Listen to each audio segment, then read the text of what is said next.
శుక్లాంబరధరం విష్ణుం శశివర్ణం చతుర్భుజం ప్రసన్నవదనం ధ్యాయేత్ సర్వవిఘ్నోపశాంతయేత్.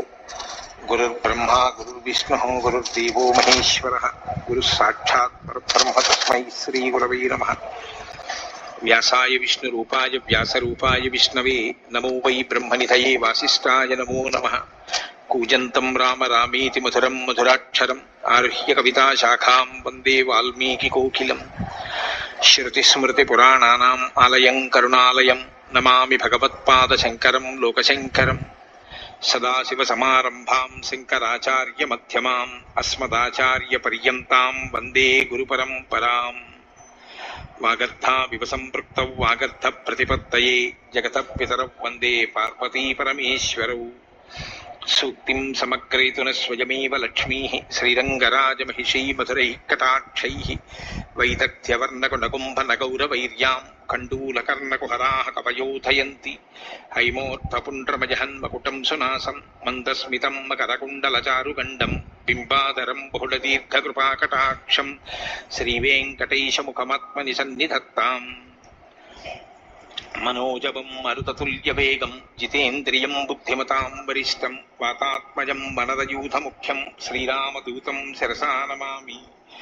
జయత్యతి బలో రామో లక్ష్మణశ్చ మహాబలః రాజాదీతి సుగ్రీవో రాఘవేణాభిపాలితః.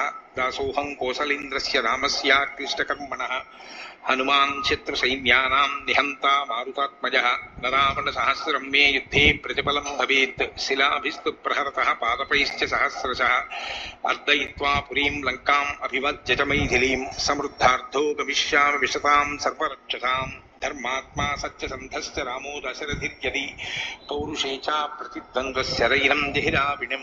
ఆపదామపహర్తారం దాతారం సర్వసంపదాం లోకాభిరామం శ్రీరామం భూయో భూయో నమామ్యహం. శరజ్యోత్సనాశుద్ధాం శశీతజటాజూటమకుటాం వరత్రాసత్రాణస్ఫటికఘటికా పుస్తకకరాం. సకృన్నత్వా నత్వా కథమివ సతాం సన్నిధతతే మధుక్షీరద్రాక్షా మధురిమధురీణాః ఫణితయః. హరి ఓం. అయోధ్యాకాండము 79వ సర్గము. శ్రీరాముడు లేని అయోధ్య దైన్య స్థితిని సుమంత్రుడు దశరథునకు వర్ణించి చెప్పుట, పిమ్మట దశరథ మహారాజు మిగుల విలపించుట. ఇది బ్రువంతం తం సూతం సుమంత్రం మంత్రిసత్తమం బ్రూహి శేషం పునరితి రాజా వచనమబ్రవీత్. తస్య తద్వచనం శ్రుత్వా సుమంత్రో బాష్ప విక్లవః కథయామాస భూయోపి రామసందేశ విస్తరం. జటాః కృత్వా మహారాజా చీరవల్కలధారిణౌ గంగాముత్తీర్య తౌ వీరౌ ప్రయాగాభిముఖౌ గతౌ. అగ్రతో లక్ష్మణో యాతః పాలయన్ రఘునందనం అనంతరం చ సీతాధా రాఘవో రఘునందనః. తాంస్తథా గచ్చతో దృష్ట్వా నివృత్తోస్మ్యవస్తదా. మంత్రివర్యుడును రథసారథియు అయిన సుమంత్రుడు రామవృత్తాంతమును ఇట్లు తెలిపెను. అంతటా మహారాజు ఇంకను విశేషములను తెలుపుము అని అతనిని కోరెను. ఆ విధముగా రాజు కోరగా సుమంత్రుడు కన్నీరుగార్చుచు మరల తొట్రుపడుచు రాముని సందేశమును వివరముగా తెలిపెను. ఓ మహారాజా, రామలక్ష్మణులు జటాధారులై నారచీరలను దాల్చి గంగానదిని దాటిన పిమ్మట ఆ వీరులు ప్రయాగ వైపుగా ప్రయాణము చేసిరి.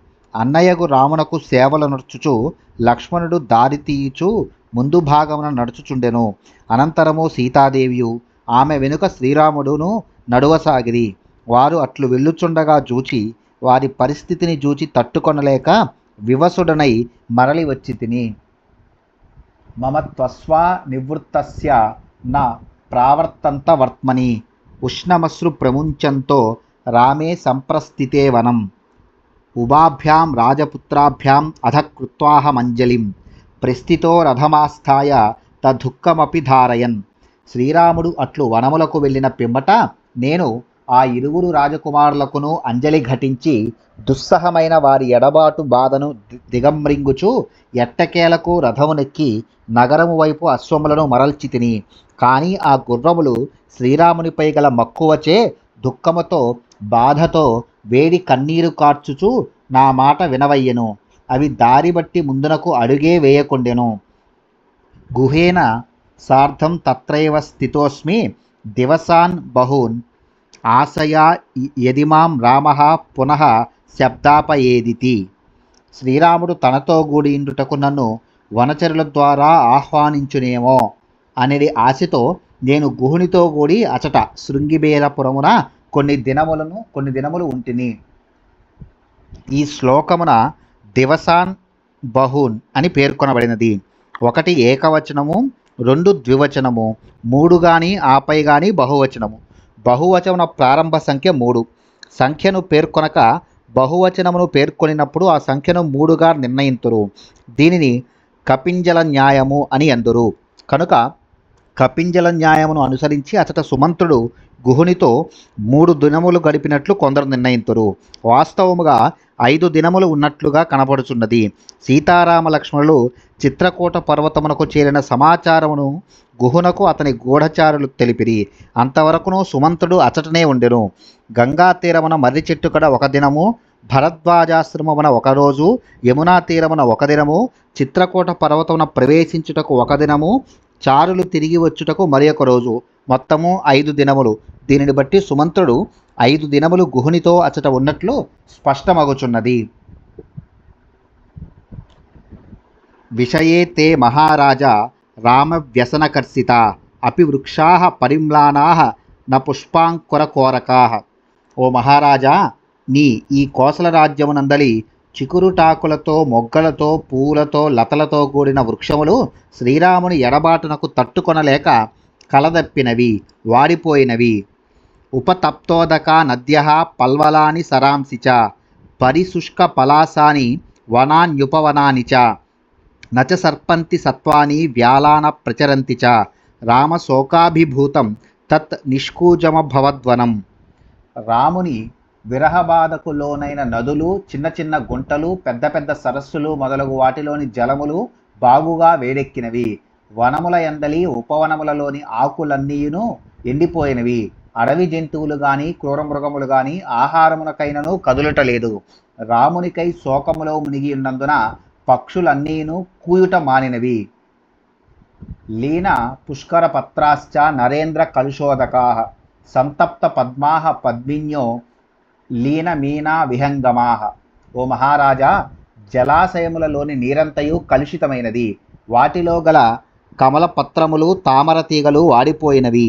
అందలి మత్స్యముల, జలపక్షుల చేష్టలు ఉడిగినవి. జలజాని చ పుష్పాని మాల్యాని స్థలజాని చ నాద్య భాత్యల్పగంధీని ఫలాని చ యథాపురం.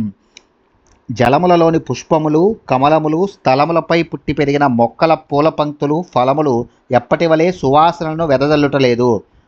అత్రోద్యానాని శూన్యాని ప్రలీన విహగాని చ రామానారామాన్ పశ్యామి మనుజర్షభ. ఓ నరేంద్ర, ఇచటి ఉద్యానవనములలో జనసంచారమే లేదు. ఇందలి చిలుకలు, గోరువంకలు, కోకిలలు మొదలగు పక్షులన్నీను ఆకులలో అణిగిమణిగి ఉన్నవి. ఉద్యానవనములన్నీను ఎప్పటి వలె కలకలలాడుటలేదు.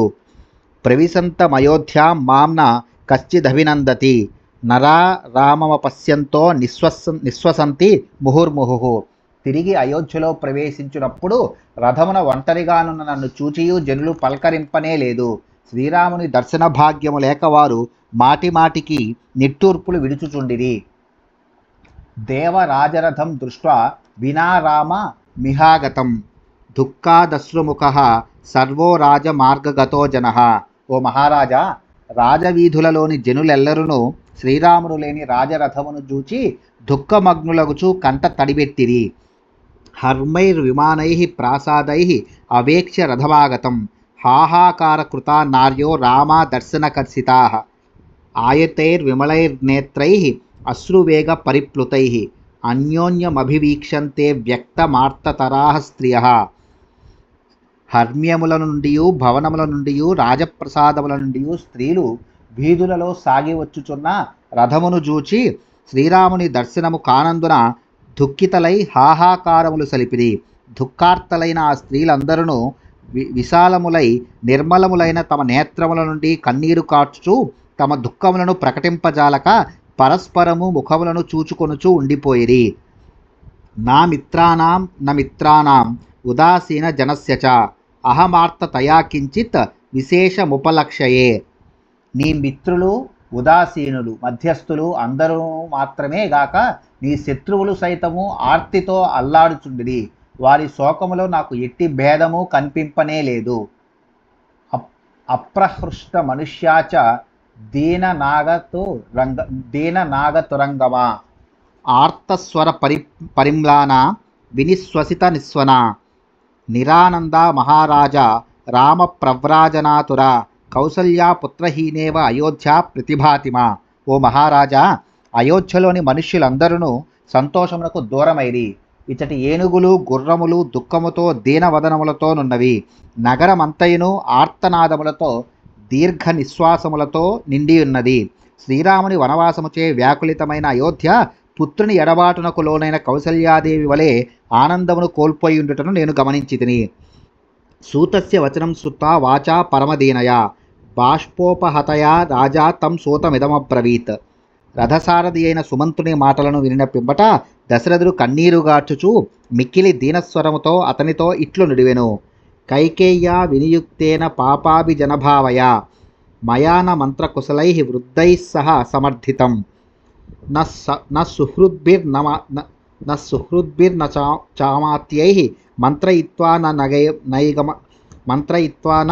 నైగమైః మయా యమర్థః సమ్మోహాత్ స్త్రీహేతోః సహసా కృతః. దుష్ట స్వభావయు దుష్ట ప్రోద్బలము గలదియు అయిన కైకేయి ఈ విషయమున నన్ను మిక్కిలి ఒత్తిడి చేసినది. ఈ సందర్భమున ఆలోచనాపరులైన పెద్దలను గాని మిత్రులను గాని అమాత్యులను గాని వేదశాస్త్ర పండితులను గాని మేధావులైన పురప్రముఖులను గాని సంప్రదింపనైతిని. స్త్రీ వ్యామోహములో పడి తొందరపాటుతో ఈ దుష్కార్యమునకు ఒడిగట్టితిని. భవితవ్యతయా నూనం ఇదం వా వ్యసనం మహత్ కులస్యాస్య వినాశాయ ప్రాప్తం సూత యదృచ్ఛయా. సూత యద్యస్తి తే కించిత్ మయా తు సుకృతం కృతం త్వం ప్రాపయాసు మాం రామం ప్రాణాః సంత్వరయంతి మాం యద్యద్యాపి మమైవాజ్ఞా నివర్తయతు రాఘవం న సక్ష్యామి వినా రామం ముహూర్తమపి జీవితుం. ఓ సుమంత్ర, ఇట్లు జరగవలసి ఉన్నది కాబోలు. అందువలనే వంశకీర్తి ప్రతిష్టలనే దెబ్బతీయగల ఈ తీరని ఆపద విధివశమున వచ్చి పడినది. ఓ సూత, నేనిది వరలో నీకు ఏమైనను ఉపకారము మేలు చేసినచో నన్ను శీఘ్రముగా రాముని కడకు చేర్చుము. అతన్ని చూచుటకై నా ప్రాణములు ఆరాటపడుచున్నవి. ఇప్పటికిని ఇట్టి విపత్కర పరిస్థితులలో కూడా ఈ రాజ్యమును నా ఆజ్ఞ చెల్లుబడి ఎగుచున్నట్లయితే నా మాట విని వెంటనే ఇచ్చటికి శ్రీరాముని తోడ్కొని రమ్ము. శ్రీరాముని చూడకుండా ఒక్క క్షణకాలమైనను నేను జీవింపజాలను. అధవాపి మహాబాహు గతో దూరం భవిష్యతి మామేవ రథమారోప్య శీఘ్రం రామాయ దర్శయ. అట్లు గానిచో నన్నే రథముపై అతడికి తీసుకుని వెళ్ళి నాకు శ్రీరాముని చూపింపుము. ఏలన మహాబాహువైన శ్రీరాముడు ఇప్పటికే చాలా దూరము వెళ్ళి ఉండును. వృత్తం దంష్టో మహేశ్వాసః క్వాసౌ లక్ష్మణపూర్వజః యది జీవామి సాధ్వేనం పశ్యేయం సీతయా సహ. చక్కని పలువరస గలవాడును మహాధనుర్ధారియు లక్ష్మణునకు అన్నయు అయిన శ్రీరాముడు ఇప్పుడు ఎచట ఉన్నాడు. సీతతో సహా అతన్ని చూడగలిగినచో నేను జీవింపగలను. లోహితాక్షం మహాబాహుం ఆముక్త మణికుండలం రామం ఎదిన పశ్యేయం గమిష్యామి యమక్షయం. ఎర్రని జీరలతో కూడిన కన్నులు గలవాడును ఆజానుబాహు మణికుండలములను ధరించినవాడును అయిన శ్రీరాముని చూడజాలనిచో నేను అసూలను కోల్పోవట తథ్యము. అతోను కిం దుఃఖతరం యోహం ఇక్ష్వాకునందరం ఇమామవస్థామాపన్నో నేహ పశ్యామి రాఘవం. ఇట్టి అవస్థకు గురి అయి ఆపన్నుడనైయున్న నేను ఇప్పుడు ఇక్ష్వాకు వంశోద్భవుడైన శ్రీరాముని చూచుటకు నోచుకొననిచో ఇంతకంటెను దుఃఖకరమైన దేముండును. హా రామ రామానుజా హా హా వైదేహీ తపస్విని నమాం జానాతి దుఃఖేన మ్రియమాణ మనాధవత్. ఓ రామ, ఓ సీతా సాధ్వి, ఓ లక్ష్మణ, నేను ఇచ్చట దుఃఖమున మునిగి దిక్కులేని వాని వలె మరణించుచున్న విషయము మీకు తెలియదు గదా. సతేన రాజా దుఃఖేన భృశమర్పిత చేతనః అవగాఢః సుదుష్పారం శోకసాగరమబ్రవీత్. మహారాజు ఇట్లు పలుకుచు దుఃఖభారముచే కృంగి నిశ్చేష్టుడాయను. అపారమైన శోకసాగరమున మునిగి అతడు కౌసల్యతో ఈ విధముగా పలికెను.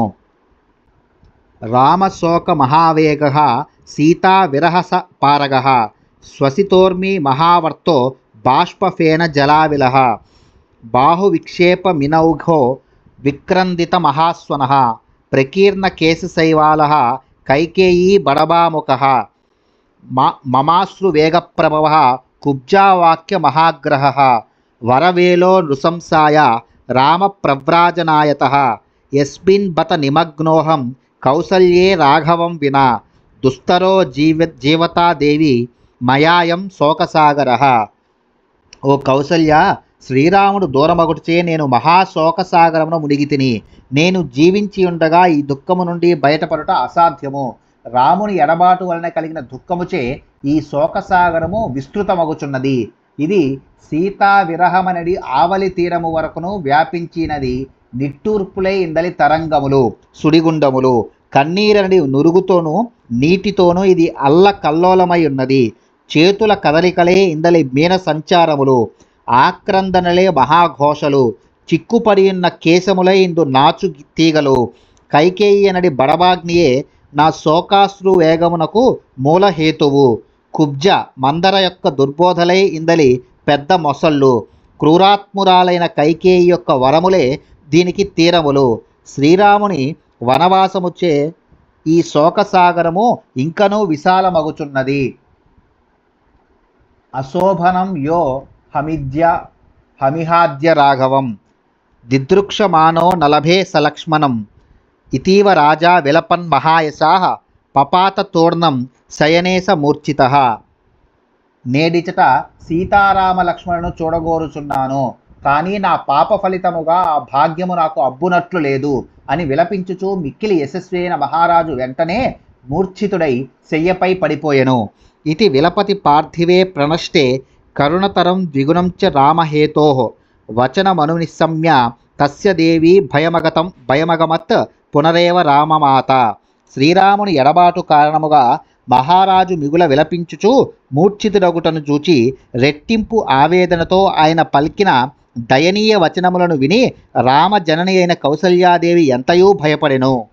ఇత్యార్షే శ్రీమద్ రామాయణే వాల్మీకియే ఆదికావ్యే అయోధ్యాకాండే 19 సర్గః. వాల్మీకి మహర్షి విరచితమై ఆదికావ్యమైన శ్రీమద్ రామాయణం నందలి అయోధ్యాకాండమునందు 79వ సర్గము సమాప్తము.